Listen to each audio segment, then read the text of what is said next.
Welcome back my YouTube family. I'm your instructor. My name is Rashid. In today's video, we are going to break down a DAX formula in Power BI step by step. This formula looks a little scary at first, but don't worry, by the end of this video, you will understand every single part of it. So grab a cup of tea and let's dive right into it. Let's look at this table. It shows data for the month. We have 4 columns here. The first one is month. It tells us the month. In this case, it's December. Day, this is the day of the month, like 1st December, 2nd December, and so on. Sales, this column shows the sales made on each day. For example, on 1st December, the sales were 15.7 cartons, and on 2nd December, the sales were 10.1 cartons. Next one is CP. CP stands for contribution percentage. This means it shows the percentage contribution of each day's sales to the total sales of the month. For example, on the 1st December, the sale contribution is 3.7% to the total sales. On 6th December, the contribution is 4.8% of the total sales. The total sales for the month of December are 430.6 cartons. The total percentage is 100% because all the daily percentages adds up to 100%. So let's start the formula.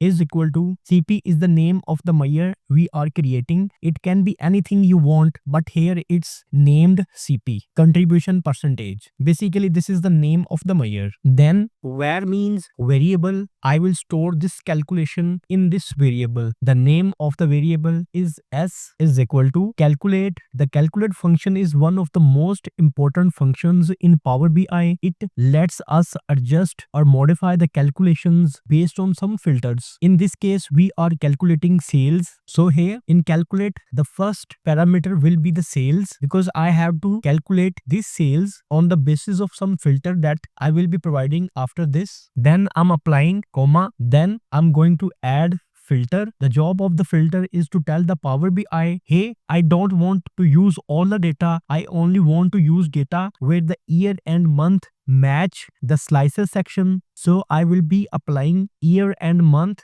slicers here. Let's understand. Then I'm going to type all in parentheses the calendar. This remove all the filters on calendar table so that we can apply our own custom filters. Think of it as clearing the board before drawing something new. Then I'm going to type calendar in curly brackets. Year is equal to selected value in parentheses calendar year. This checks if the year in the table matches the year you selected in the slicer. Then I'm going to type this line again, but for this time I will replace year with months.